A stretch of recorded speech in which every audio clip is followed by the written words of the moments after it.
uri perlu ditanam dan diuruskan dengan cara yang baik. Perkara ini adalah disebutkan oleh Rasulullah sallallahu alaihi wasallam melalui hadis berikut. An Aisyah radhiyallahu anna Nabiy sallallahu alaihi wasallam kana yu'maru bidafni sab'ata asya'in minal insani al-ashru wal-dhufru wad-dammu wal-khaydatu was-sinnu wal-mashimatu wal-kulfah. Maksudnya diriwayatkan daripada Aisyah radhiyallahu bahawa Nabi sallallahu alaihi wasallam menyuruh untuk menanam 7 perkara daripada anggota badan manusia. Yang pertama, rambut, kuku, darah haid, gigi, uri dan juga kulit. Yang ketiga, hukum menanam uri bayi. Hukum menanam uri bayi adalah harus bagi tujuan menjaga kebersihan dan kesucian uri tersebut dan perlu dilaksanakan dengan sebaik mungkin. Yang keempat, tujuan menanam uri. Uri perlu dibersihkan dan ditanam supaya tidak digonggong atau dimakan oleh haiwan dan sebagai satu fitrah dalam menghormati tubuh badan manusia yang merupakan sebahagian daripada anggota badan yang diciptakan oleh Allah Subhanahu wa taala. Yang kelima, cara membersih dan menanam uri. Cukup dengan sekadar uri tersebut dibasuh dengan air bersih dan kemudiannya ditanam dengan baik agar tidak dihidu oleh binatang seperti kucing ataupun anjing. Namun terdapat masyarakat Melayu membasuh uri dengan menggunakan asam dan juga garam. Adakah hal ini salah? Sekiranya hal ini bertujuan untuk menghilangkan bau uri tersebut sebelum ditanam, maka ia adalah harus bagi mengelakkan daripada dihidu oleh kucing ataupun anjing. Tuan-tuan muslimin muslimat yang dirahmati Allah Subhanahu wa taala, bagi orang yang dah berkahwin dan mempunyai anak, maka dia faham berkenaan dengan uri. Kalau suami yang dia tak ada istilahnya lemah semangat dan sebagainya, maka dia pun boleh ataupun pandai untuk menguruskan berkenaan dengan uri. Tuan-tuan muslimin muslimat yang dirahmati Allah, maka ada beberapa pengamalan dalam masyarakat kita. Yang pertama, bila mana uri ni tadi, tuan-tuan muslimin muslimat yang dirahmati Allah, bila selesai kelahiran dan doktor akan bagi uri. Ada di kalangan kita ni tuan-tuan, bila bawa balik uri ni, ada orang yang masuk dalam peti ais. Sebab apa masuk dalam peti ais? Sebab tak nak dia busuk. Tapi pengamalan orang tu, dia kata kalau masuk dalam peti ais mampu lemas, dia kata budak. Saya pun duk mikir juga, mana datang lemas ni tadi. Sebab maksudnya tuan-tuan, pengamalan orang tua-tua dulu dia tidak bertangguh. Cuma kita orang-orang muda hari ni tuan-tuan, maka dia sedikit bertangguh ada ketikanya. Yalah, masing-masing duk balik uruskan anak, apa semua nak uruskan isteri, nak pergi tanam urinya lagi. Kemudian nak tanam uri, yalah, kalau nak basuh uri ni ada pula pantang larang orang tua-tua dulu. Maka tuan-tuan, pengamalan masyarakat lama dulu ni, bila dalam membasuh uri, maka dia akan gunakan dua alat lah, dua bahan. Yang pertama, garam kasar. Yang kedua, asam jawa. Tujuannya untuk apa? Untuk hilangkan bau. Bau apa? Bau darah. Itu sahaja yang saya maklum berkenaan dengan tujuan pakai garam dan juga asam jawa. Wallahu alam, kalau ada dia punya pandangan-pandangan yang lain, setakat yang saya maklum adalah hanya untuk dua perkara ini sahaja. Dua tujuan ini sahaja. Tidak ada benda khurafat yang lain.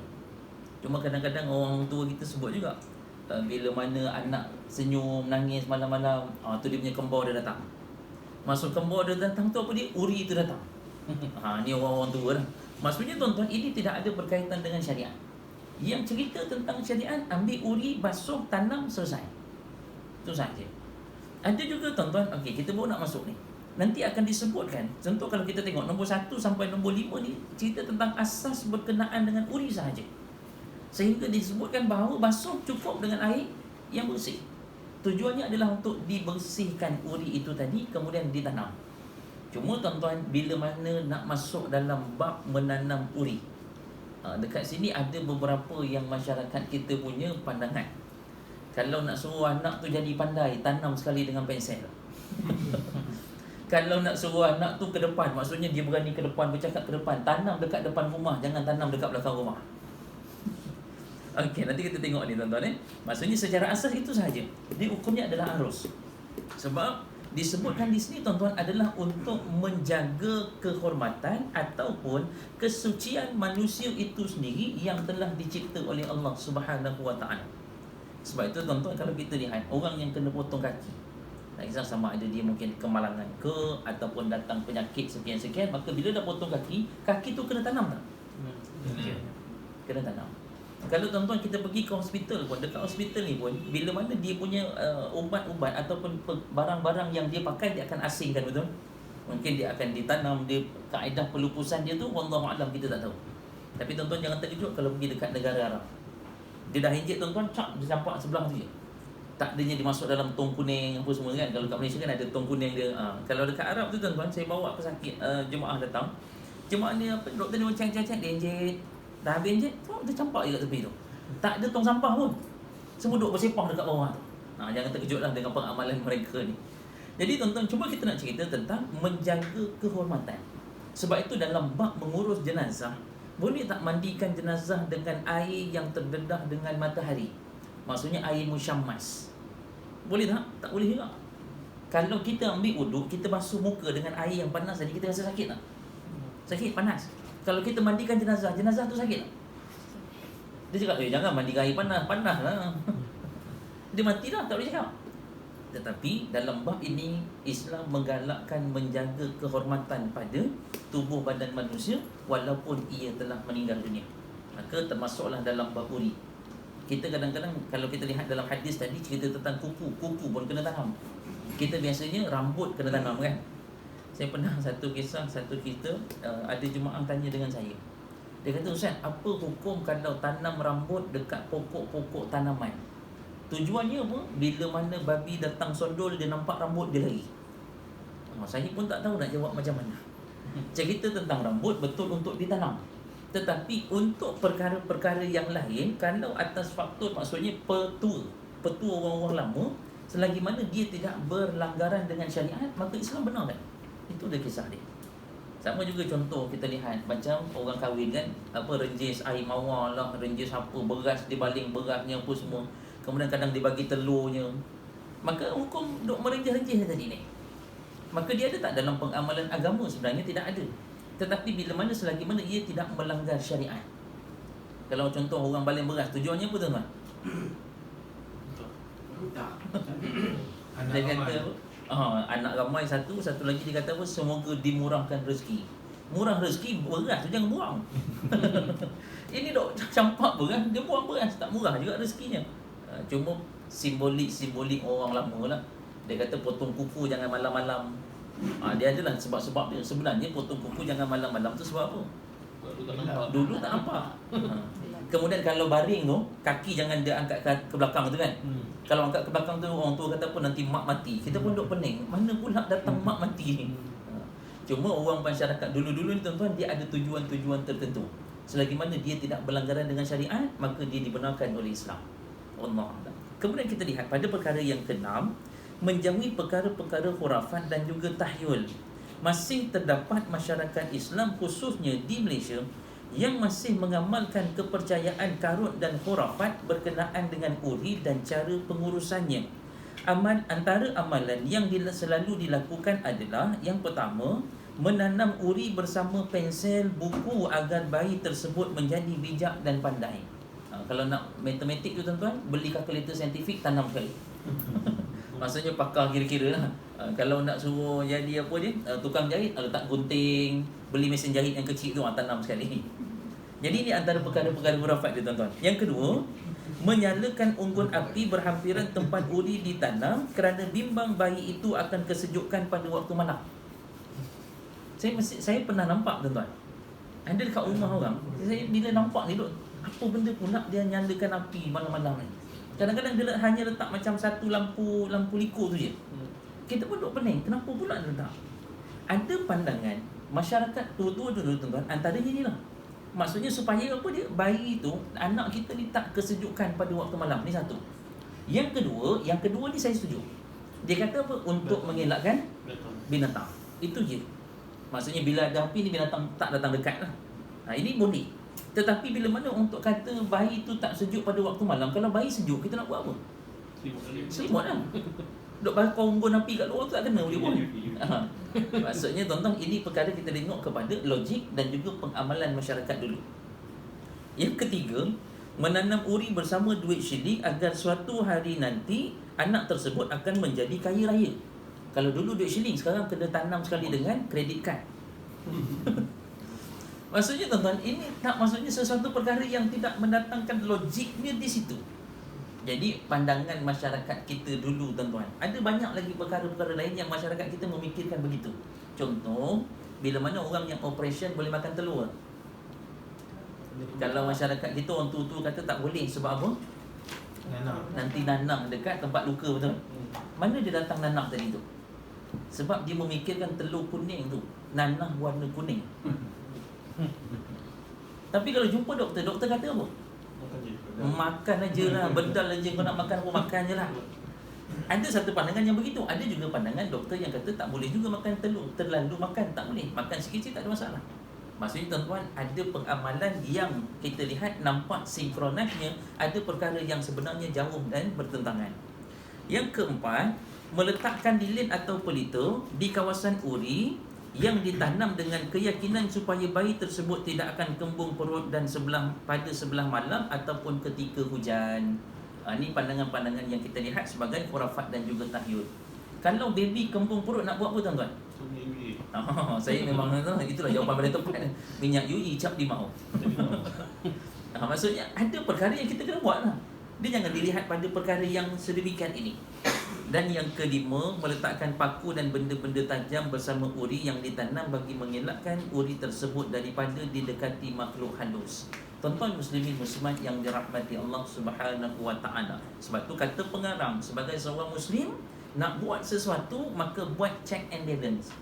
Sama ada dia bertentangan dengan syariat ataupun dia tidak bertentangan dengan syariat. Begitu saja.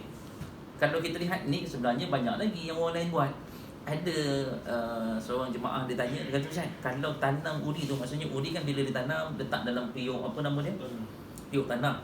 Periuk tanah ni supaya apa? Supaya uri tu dalam keadaan yang selamat. Kemudian dia kata kalau periuk tanah tadi ni kita balut dengan serban boleh tak? Kenapa? Biar nanti akan datang anak saya jadi imam, syekh. Allahu Akbar. Saya kata jangan setakat tanam dengan bungkus dengan apa tadi? Serban saja, letak dia punya lilit tu sekali yang kat kepala tu. Jadi syekh betul, Syekh Kabir tu. Mungkin kita boleh tanya dengan Syekh Sudais ke dulu mak imam ni kalau masa lelaki tu imam ni dia punya uri tu tanam dengan itu sekali ke? Sehingga dia boleh jadi syekh tadi ni kan. Maksudnya tuan-tuan muslimin muslimat yang dirahmati Allah, selagi mana dia tidak bertentangan dengan syariat, dia tak ada masalah dalam Islam ni sebenarnya. Sebab tu kita lihat yang baru ni viral berkenaan dengan Avatar, viral dulu berkenaan dengan Pokemon Go. Maksudnya selagi mana dia tak bertentangan dengan syariat, maka Islam benar kan? Sebab tu garis panduan dia tengok sahaja sama ada dia bertentangan, ada syariat mengharamkan ataupun tidak. Kalau tidak ada, maka boleh jalan. Kalau ada pengharaman perbatasan syariat, maka dia adalah perkara yang tidak dibenarkan. Dalam surah An-Nisa ayat yang ke-48, innallaha la yaghfiru ay yushraka bihi wa yaghfiru ma duna dzalika liman yasha wa may yushrik billahi faqad iftara ithman azima. Maksudnya sesungguhnya Allah tidak akan mengampunkan dosa syirik, mempersekutukannya, dan akan mengampunkan dosa yang lain daripada itu bagi sesiapa yang dikehendakinya menurut aturan syariatnya. Dan sesiapa yang mempersekutukan Allah dengan sesuatu yang lain, maka sesungguhnya dia telah melakukan dosa besar. Tuan-tuan, himpunan dosa besar dalam satu kitab yang ditulis oleh Imam Az-Zahabi, dia mengumpulkan semua jenis-jenis dosa besar. Ada berapa banyak? Ada 70 himpunan dosa-dosa besar. Dosa-dosa besar ada 70. Ini sekadar yang dikumpul oleh Imam Az-Zahabi. Maka kalau cerita tentang dosa kecil, lagi banyak daripada itu. Maka dosa besar tadi ni, ranking dia yang pertama apa dia? Syirik. Sebab syirik ni tuan-tuan, contoh dalam satu riwayat hadis menyebutkan bahawa barang siapa yang berjumpa dengan tukang sihir ataupun bomoh, maka amalannya tidak akan diterima selama 40 hari. Amalannya tak akan diterima selama 40 hari. Sakhin ni adalah tukang bomoh ni, tukang telik nasib dan sebagainya. Maka dia adalah sesuatu perkara yang bertentangan. Sebab apa? Dia meletakkan kepercayaan, kebergantungannya selain daripada Allah Subhanahu Wa Taala. Saya pernah jumpa satu orang jemaah, dia kata, "Ustaz, saya pergi berubat dekat Pontian." Dia pergi berubat dekat Pontian. Ada orang Pontian tadi. Dekat Pontian ni tuan-tuan. Oh, orang Pontian eh? Saya tak tahu spesifiknya dekat mana. Cuma jemaah ni cerita dekat Pontian. Dia pergi berubat ni tuan-tuan. Tok bomoh ni keluarkan telur. Dia pun ambil telur, kemudian golek dekat tempat yang sakit, pecah, keluar jarum.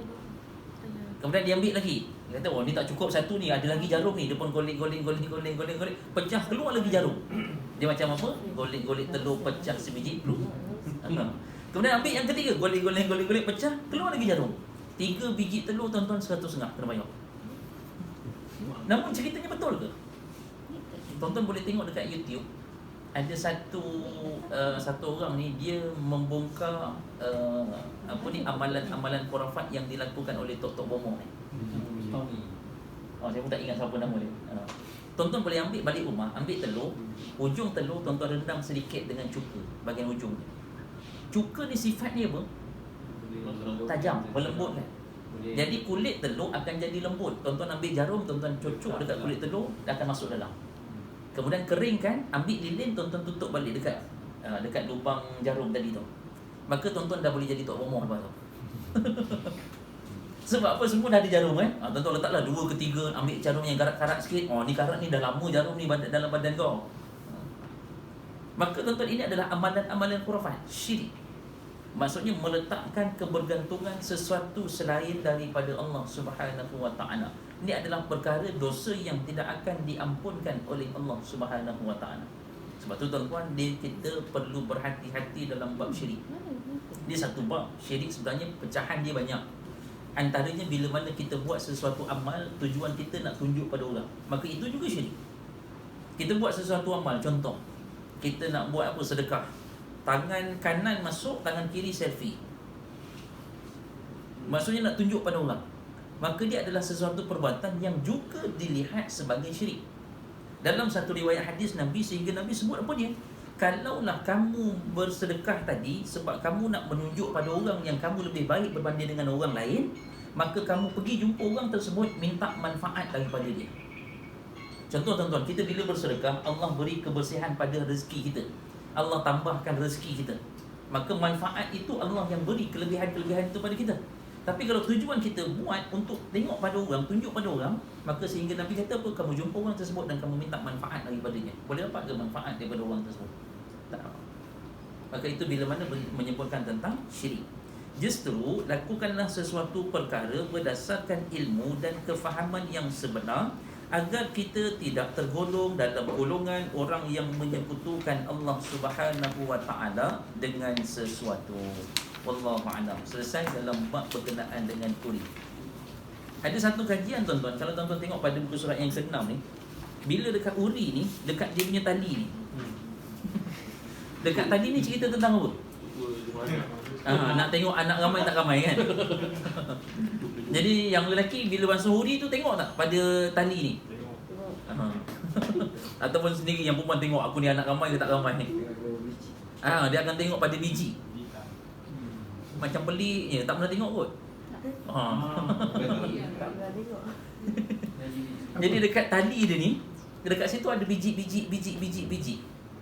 Kadang-kadang biji tu jarak dekat. Wallahu a'lam, itu sekadar kajian.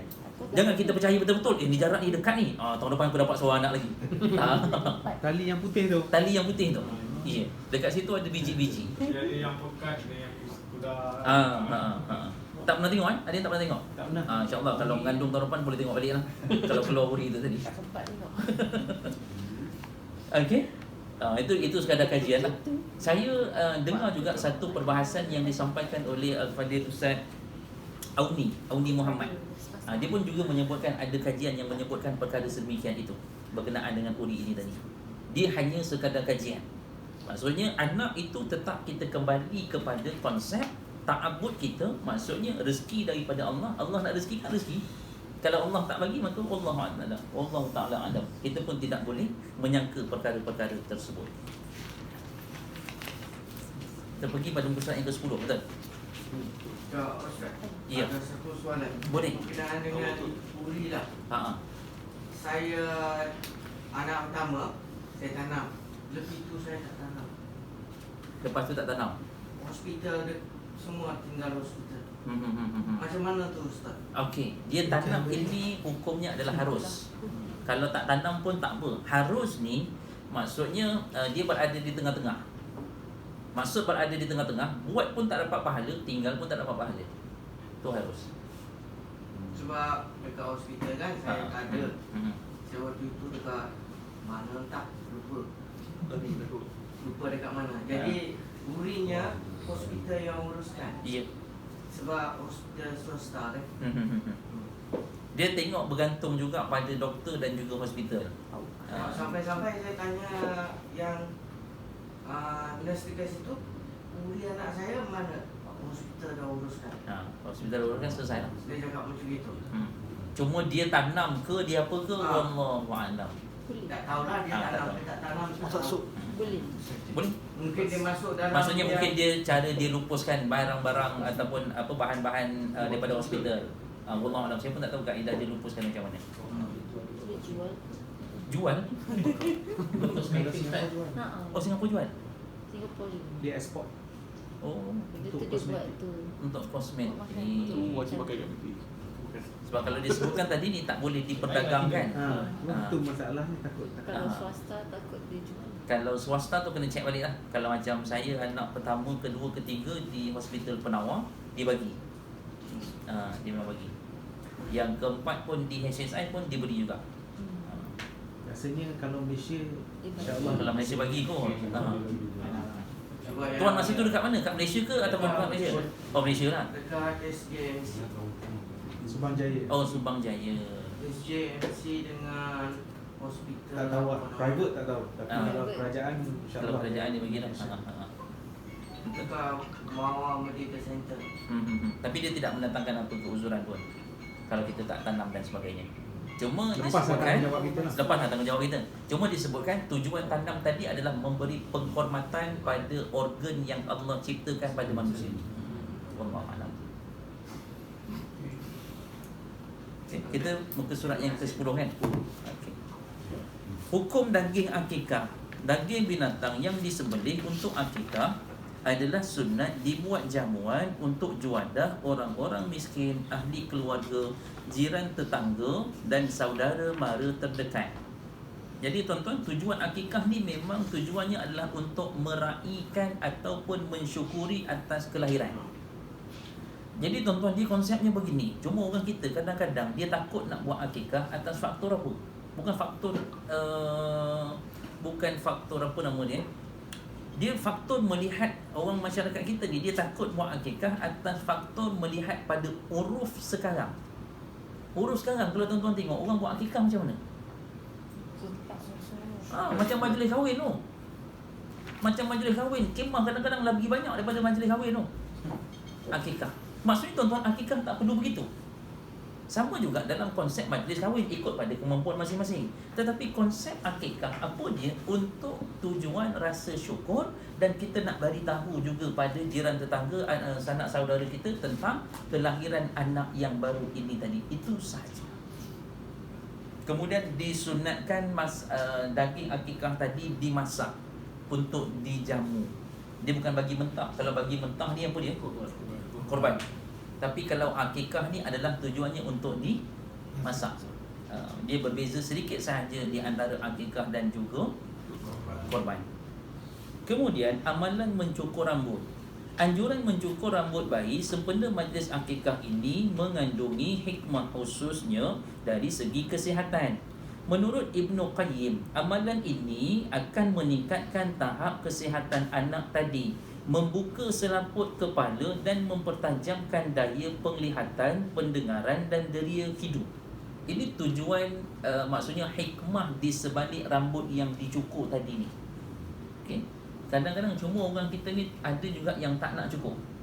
Tak apa, dia tak ada masalah, tak berdosa pun kalau tak nak cukur tadi. Tak apa. Tak apa. Cuma orang tak nak cukur sebab apa tuan-tuan? Yang pertama, dia takut rambut anak dia tak tumbuh. Dia takut rambut anak dia tak tumbuh. Kalau tengok, kalau pengalaman saya lah, anak saya memang lambat tumbuh rambut. Yang penting kita cukur je lah. Okay, daripada rambut yang kita cukur tadi, kemudian disamakan ataupun ditimbang, kemudian tengok berapa gram, dinilaikan dengan emas semasa. Di situlah yang kita katalah contoh 1 gram. Kemudian sekarang emas 1 gram 290 lebih kurang 280 lebih. Kalau public gold 286 ke 281 hari ni. Maka bila mana kita, maksudnya nilai yang tadi kita keluarkan 280 lebih tadi tu, kemudian kita beri sedekah kepada siapa? Fakir miskin. Tujuannya sama juga, atas dasar kesyukuran yang Allah beri rezeki pada kita anak ni tadi. Cuma dia disunatkan pada hari yang ke-7. Kalau sebelum hari ke-7 boleh tak? Pun boleh. Ada yang buat selepas daripada hari ke-7 boleh tak? Boleh. Tengok rezeki masing-masing lah. Anak saya memang lahir semua rambut tak lebat. Jadi bila timbang tu tak berat lah. Ada orang yang memang lahir-lahir lebat rambut anak tu. Maka timbang sama juga. Cuma adakah memang Ustaz, memang wajib ke kena spesifik ni? Yelah harga emas sekarang kan dah naik Ustaz, tak turun-turun emas hari ni. Maka adakah perlu spesifik begitu? Tidak. Sebab dia adalah perkara yang disunatkan. Kita mampu selesaikan. Katalah contoh 200, kita ambil lah 300. Kita dalam satu jumlah 300 ni besar tuan-tuan. Maka kita buat 3 bulan, 100, 100, 100. Boleh tak? Boleh. Di sini tidak ada satu hukum yang mewajibkan mesti buat terus. Kalau macam saya pun saya tak buat terus. Bila dah ukur, dah timbang apa semua tu, masa saya pergi Mekah, saya buat kat sana. Maksudnya saya sedekah pada orang-orang dekat sana. Pun boleh juga. Tuan-tuan nak pergi kat mana, silakan. Yang penting kita beri pada fakir miskin. Yang akikah tadi, kita jamu kawan-kawan, fakir miskin, jiran tetangga, sanak saudara. Tujuannya sama juga, untuk menunjukkan rasa syukur kita pada Allah Subhanahu Wa Taala. Okey, kita tengok ni hikmah dia letak dah. Hikmah berakikah yang pertama, melahirkan rasa gembira atas kelahiran satu jiwa Muslim yang baru, yang sujud menyembah Allah Subhanahu Wa Taala. Rasa gembira kita sebab kelahiran anak tadi yang barangkali mungkin menjadikan keimanan ketakwaan kita pada Allah semakin bertambah. Yang kedua, mendekatkan diri anak itu kepada Allah Subhanahu Wa Taala atas akikah yang dilakukan.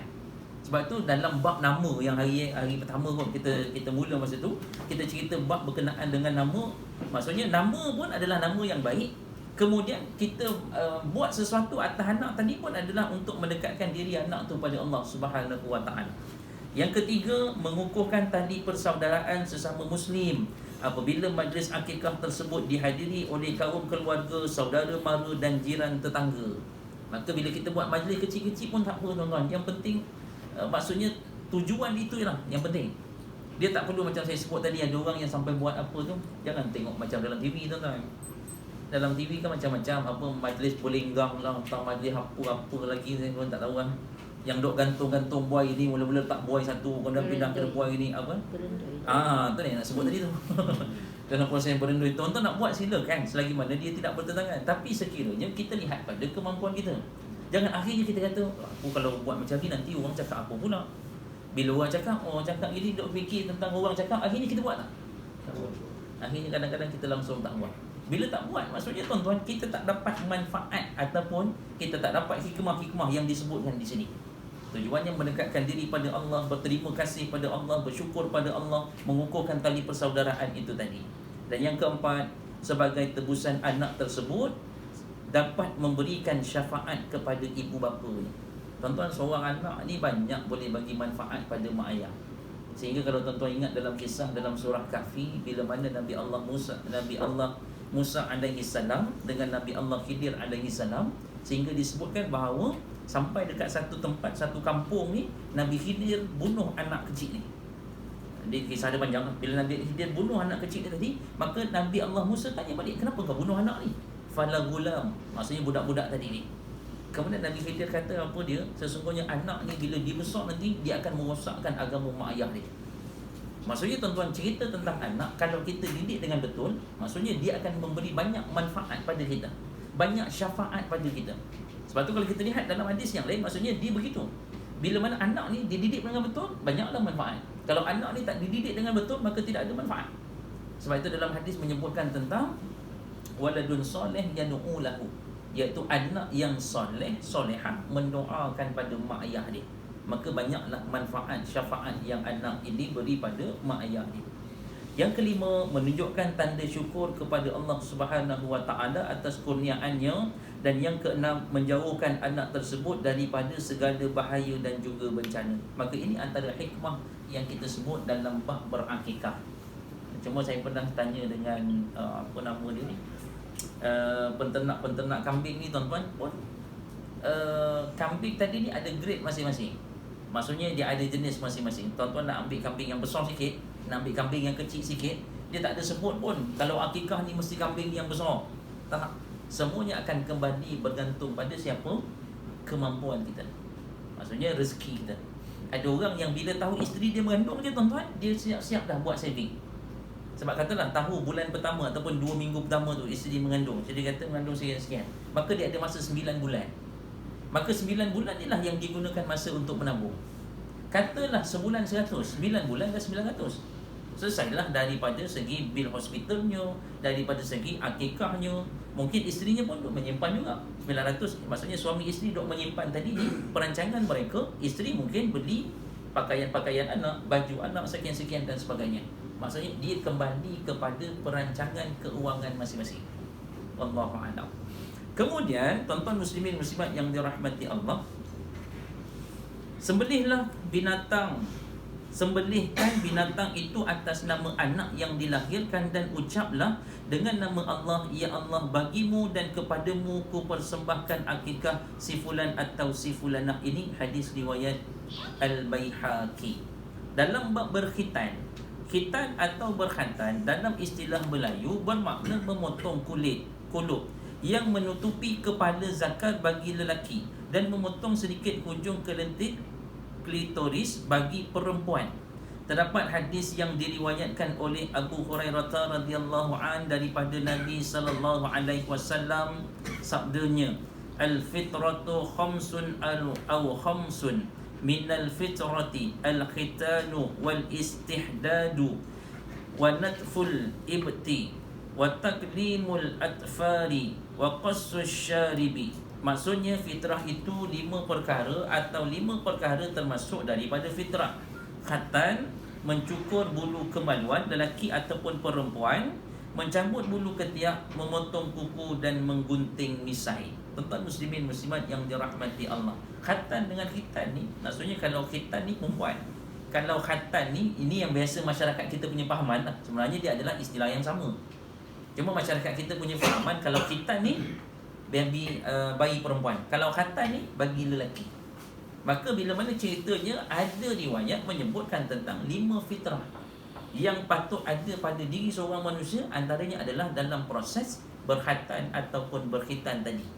Maka bila mana cerita tentang hukum tentang berkhitan ni, ada perbezaan pendapat tentang hukum berkhitan ini. Ada mengatakan ia sunat, dalam mazhab Syafi'i pula mengatakan berkhitan bagi lelaki dan wanita, wajib bagi lelaki dan wanita. Sepotong hadis riwayat Imam Ahmad radhiyallahu an daripada Nabi sallallahu alaihi wasallam, al-khitanu sunnatur rijal maqrumatun lin nisa. Maksudnya khitan itu disunatkan bagi kaum lelaki dan merupakan kemuliaan bagi kaum wanita. Manakala bagi mereka yang mengatakan wajib pula berpegang kepada sabda Nabi sallallahu alaihi wasallam kepada seorang lelaki yang baru memeluk agama Islam, alqi anka sya'arul kufri wal wahtatin. Maksudnya buanglah daripadamu rambut kekufuran dan berkhitanlah. Seorang anak yang baru lahir disunatkan untuk berkhitan ketika berusia 7 hari. Namun kiraan ini tidak mengambil kira hari ia dilahirkan. Perlu diingatkan juga agar keadaan tubuh si anak selamat dan tidak mendatangkan kesan buruk selepas khitan dilakukan.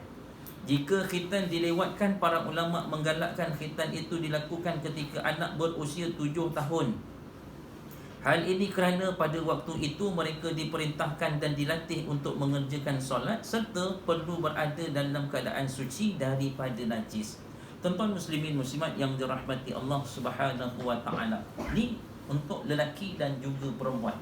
Tujuannya adalah untuk kebersihan, membersihkan daripada pelbagai kekotoran. Tuan-tuan, maka yang masyarakat kita maklum, masyarakat kita buat anak yang perempuan, maka dia akan dilakukan iaitu sekitar 3 bulan awal. Dilakukan sekitar 3 bulan awal, tuan-tuan. Maka bila 3 bulan awal, biasanya kalau tuan-tuan nak pergi mana-mana klinik pun, tuan-tuan akan cakap nak sunatkan anak perempuan. Dia akan tanya berapa bulan. Ada klinik yang dia akan ambil sebulan pun dia ambil dah. Ada klinik yang dia kata tunggu 2-3 bulan baru dia ambil. Maksudnya terpulang pada tuan-tuan, ikut keselesaan tuan-tuan nak pergi rujuk kepada mana-mana klinik ataupun hospital. Namun bagi kanak-kanak lelaki, biasanya masyarakat kita buat bila, tuan-tuan? Kadang-kadang ada orang buat lepas khatam Quran pun ada juga. Ada yang orang buat umur 7 tahun, sekolah rendah dan sebagainya. Boleh tak buat ketika mana bayi? Boleh. Anak saya selesai dah. Dia lebih kurang masa tu sebulan lahir. Kemudian saya rujuk, saya tanya dulu sebab kita tak pakar dalam bab ni. Saya tanya dengan 2 orang doktor. Kawan saya doktor di Kampung Baru satu dan juga di Muar satu. Saya tanya daripada segi perubatan ada tak maksudnya kelebihan ataupun efek pada baby tadi. Maka doktor kata apa? Tak ada.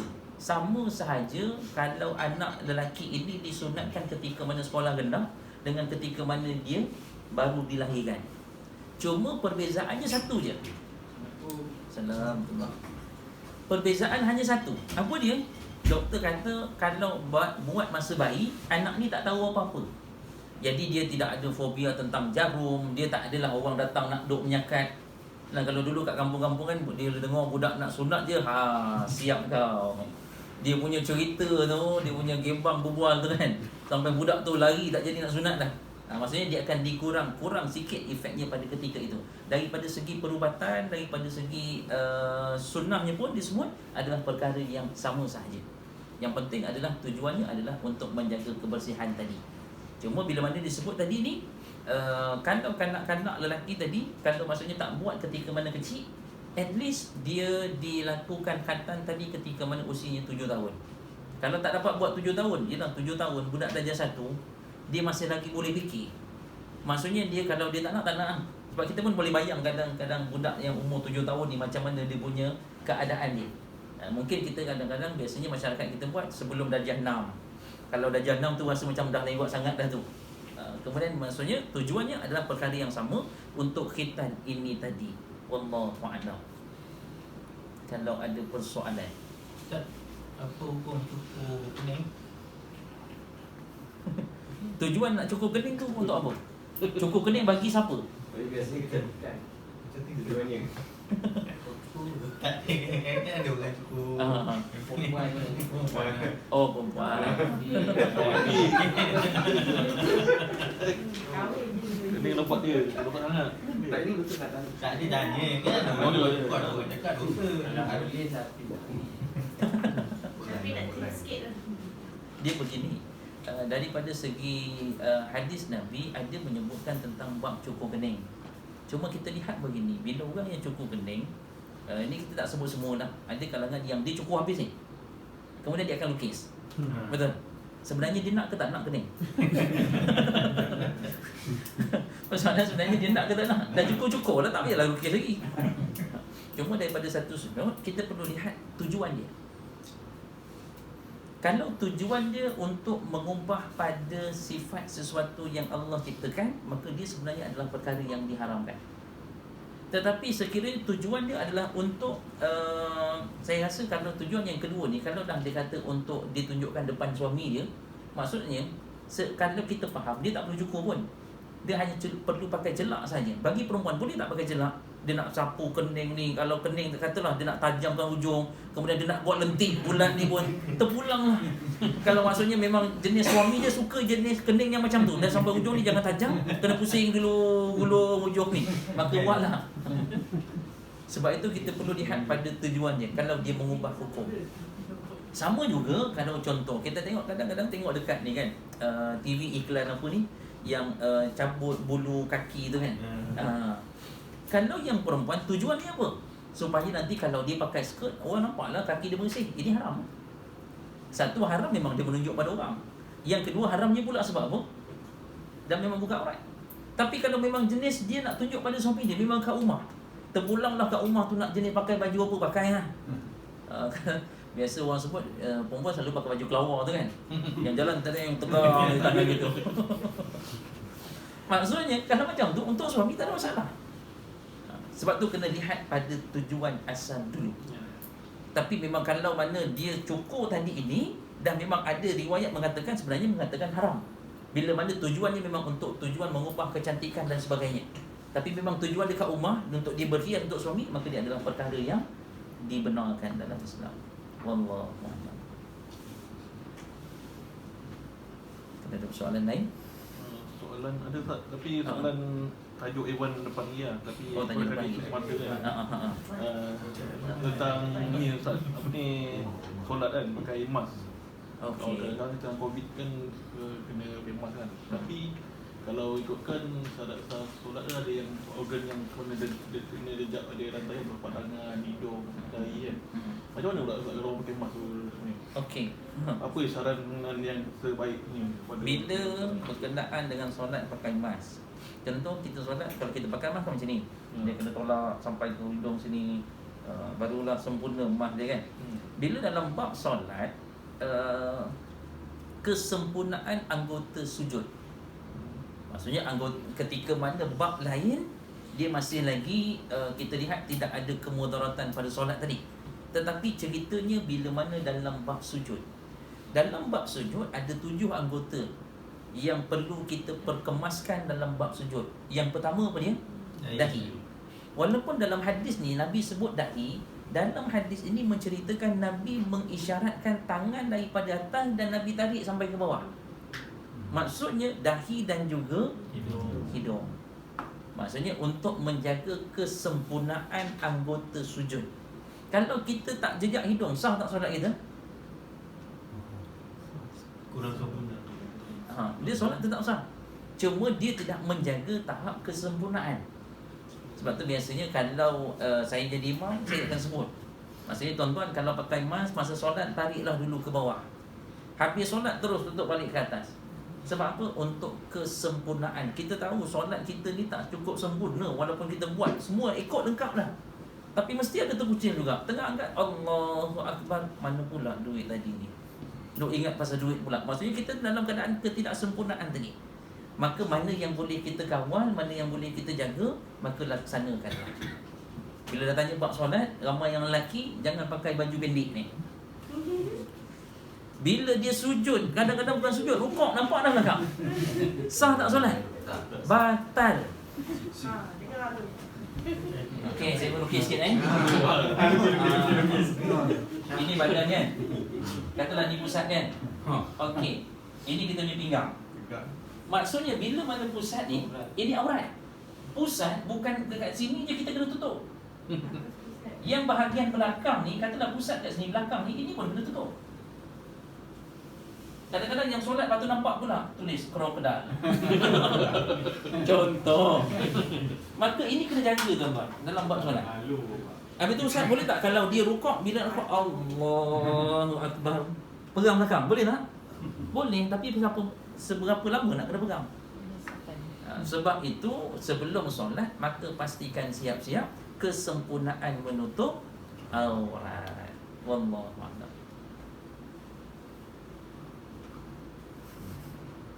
Dia biasa budak-budak muda lah. Biasa budak-budak muda lah yang selalu pakai baju-baju pendek tu kan. Kemudian yang baju bertulis-tulis kat belakang pun dia sebenarnya adalah perkara yang dimakruhkan. Kadang-kadang tulis kat belakang, jangan ditanya ke mana aku nak pergi. Kita yang solat ni, kau ingat aku nak tanya kau pergi mana? Wallahualam. Macam tanya Tak, kalau lepas solat, biasa solat kan ada orang wirid lah. Kalau kata kita solat je, terus habis solat kita doa tu, boleh ke? Oh boleh. Dia tak ada masalah pun. Cuma dalam ada hadis Nabi yang Nabi sebut, bila mana kita solat tadi, kita dah bagi salam kan? Assalamualaikum warahmatullahi wabarakatuh. Assalamualaikum warahmatullahi wabarakatuh. Jangan gerak dulu. Selesaikan ada 3. Yang pertama istighfar. Yang kedua la ilaha illallah wahdahu la syarikalah, lahul mulku wa lahul hamdu wa huwa ala kulli syai'in qadir. Allahumma ajirna minan nar. Barulah. Itu saja. Memang ada riwayat hadis yang menyebutkan cerita tentang tadi. Tapi kalau kita gerak turun bangun ada urusan dan sebagainya, tak ada masalah. Cuma kita tak dapat kelebihan tu tadi. Allahumma ajirna minan nar tu berapa kali Ustaz? Okey, Allahumma ajirna minan nar 3 kali. Bila sebut jangan panjangkan a tau. Allahumma ajirna minan nar, itu saja. Kita jangan sebut Allahumma ajirna minan nar. Maksudnya alif tu ada 2. Jadi dia maksud dia lain. Kalau Allahumma ajirna minan nar maksudnya selamatkan aku daripada neraka. Tapi kalau Allahumma ajirna minan nar, masukkan aku dalam neraka. Perbezaan baris sahaja akan mengubah makna. Wallahu a'lam. Ustaz. Saya tanya. Berkenaan dengan yang tu tadi lah tu. Okey. Dia tanya sikit. Apa hukum dia Ustaz pada orang yang semayang yang dia cover aurat macam lelaki lah. Cover dia pusat ke lutut bawah dia gitu. Maksudnya dia semayang, dia cuma pakai kain pelikat, atas tu dia tutup golok je. Okey. Sebab Pakai kain dekat, tak pakai baju lah. kalau tak silap saya, aurat pusat ke lutut itu orang untuk pergi lelaki. haji boleh. Tak salah saya lah. Tapi saya pun tak tahu lah tu yang saya tanya Ustaz tu apa. Apa hukumnya Ustaz? Okey, tuan-tuan muslimin muslimat yang dirahmati Allah, ataupun dalam erti kata lain, dia solat pakai kain pelikat je dia. Ikat sampai atas kan. Lain semua tak pakai. Berhenti nak kira tu. Mudah kata kita ajak dia begini. Lepas solat tu jom mengeteh. Nak keluar tak macam tu tuan-tuan? Keluar lah. Tetap tutup aurat, bukan tak tutup pun. Lagi agak-agak ada tak? Start enjin motor kan, jalan pusing taman. Rasa apa, angin masuk je kan. Maksudnya sah tak? Solat tetap sah. Cuma dalam Islam dia ada satu bab yang dipanggil sebagai tasawuf. Tasawuf ini yang mengajak kita menjaga kesempurnaan daripada segi akhlak, daripada segi peribadi, keindahan pemakaian. Sebab tu bila mana Islam kata secara syariahnya sah. Maksudnya cukup, lengkap, dia tutup aurat, tak ada masalah. Sebab tu kalau tuan-tuan perasan, zaman saya belajar dulu, ada orang-orang daripada Timur Tengah yang datang ke Malaysia, dia pakai seluar yang bawah lutut tu, dia bukan seluar panjang, seluar macam seluar stereo. Dia solat je, 3 suku tu, dia pakai seluar macam tu. Sah. Bagi, maksudnya daripada segi dia punya SOP lengkap. Cuma melihat pula daripada segi ihsan, dari segi tasawuf. Kalau kita nak pergi jemputan dan sebagainya, kadang-kadang kita pakai baju yang cantik. Kita nak jumpa kawan, kita pakai baju yang sempurna. Boleh tak kita pakai jumpa kawan tu, ngeteh kita pakai macam tu je? Boleh, tutup aurat. Cuma orang tengok ni 3 suku mana datang kan, tiba bawa motor. Maksudnya kita daripada pandangan manusia pun kita menjaga, apatah lagi daripada pandangan Allah Subhanahu Wa Taala. Daripada segi syarat sah solat memang sah dah semua, lengkap dah. Tetapi kita menjaga pula daripada segi tasawufnya, daripada segi kita punya akhlak, kita punya ihsan, kita punya ketakwaan pada Allah Subhanahu Wa Taala. Wallahu a'lam.